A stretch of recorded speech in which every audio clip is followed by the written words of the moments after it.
Bonjour à tous et bienvenue sur la chaîne Comment démarrer à partir d'une clé USB que voici, que voilà, regardez là. Hop, vous voyez une clé USB avec Acronis True Image dedans à partir d'un PC portable de marque Vaio, Sony Vaio qu'on voit ici. Et bien c'est ce qu'on va voir tout de suite dans cette vidéo. On va commencer pour ça par démarrer notre PC portable Vaio. Alors le tutoriel s'appuie sur le fait que le postulat que votre PC fonctionne, qu'il y a un Windows 10 d'installé dessus. S'il n'y a pas de Windows 10 d'installé dessus, de toute façon par défaut ça va booter sur la clé USB. Donc vous le démarrez normalement sans rien faire de spécial. Après c'est là que ça va un petit peu changer par rapport aux habitudes.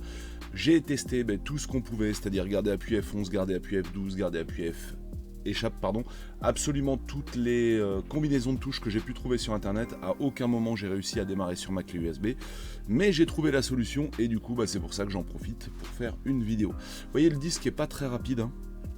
L'idée justement ça va être de changer le disque. Je vais le cloner dans un disque rapide, donc un SSD, et après je vais mettre le SSD dans la place. Alors normalement je préfère des réinstalls propres, mais là c'est un cas particulier d'une personne qui a des tas de logiciels d'installer, et du coup ça va vraiment compliquer les choses de devoir lui faire tout réinstaller. C'est pourquoi on va tenter la solution du clone. Donc on va appuyer ici sur la touche échappe, tout simplement. Voilà, ou alors on lève, voilà, comme ça. Donc là ce qu'on va faire, on va appuyer la touche, on va choisir ici la touche éteindre, puis on va choisir redémarrer, mais attention, avant de faire redémarrer, vous prenez bien le soin de garder appuyé la touche Shift, voilà, qui est juste au-dessus de la touche contrôle sur la partie gauche du clavier. Et ensuite vous allez faire redémarrer tout en gardant la touche Shift bien appuyée, bien longtemps, jusqu'à ce que je vous dise d'enlever votre doigt. Donc pour l'instant on le laisse en place. Donc là ça redémarre, on va tomber sur un menu de dépannage de Microsoft qui est apparu à partir de Windows 8 si je vous dis pas de conneries. Voilà, alors ici on serait tenté d'utiliser l'option utiliser un périphérique, malheureusement ça ne marche pas.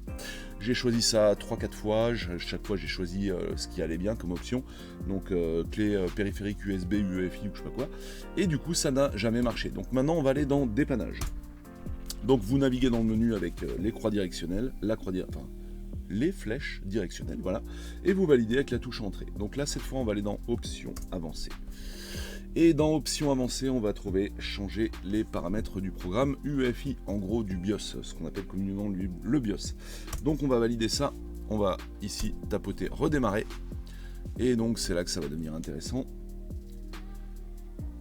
Donc en fait au lieu de se trouver dans le BIOS, alors peut-être que c'est le BIOS, je sais pas en fait, mais on va se retrouver plutôt dans un menu de dépannage que vous voyez ici, que je vais vous mettre en plein écran, qui vous permet de faire plein de trucs, d'utiliser le mode de récupération Vaio, donc là où ça va restaurer une image du système fonctionnel, mais du coup avec plus aucune application ni plus aucun document personnel.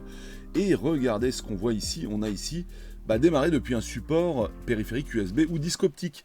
Et pour aller dans le BIOS seulement, il faudra aller là. Donc voilà, quand on choisit de démarrer le programme UEFI, en fait, dans le menu de Windows, le menu de dépannage, au lieu de démarrer le BIOS, ça va vous amener dans ce mode de récupération qui s'appelle VaioCare. Donc là, qu'est-ce que je vais faire? Vous l'avez deviné. Ici, je vais démarrer depuis le support, entre parenthèses, périphérique USB ou disque optique. Donc je choisis cette option que je valide. Allez, bim, avec un petit clic de souris. Et donc là, ça y est, je démarre sur ma clé, donc on me demande ce que je veux faire. Acronis True Image, faut appuyer sur 1, j'appuie sur 1 et c'est parti. Fin du bal, fin de ce tutoriel, j'espère qu'il vous aura filé un bon coup de main si vous disposez d'un ordinateur portable de marque Vaio. Je crois qu'ils en font plus maintenant, mais il y en a encore pas mal qui traînent sur le marché et que vous souhaitez démarrer à partir d'une clé USB. Salut à tous et à bientôt. Ciao.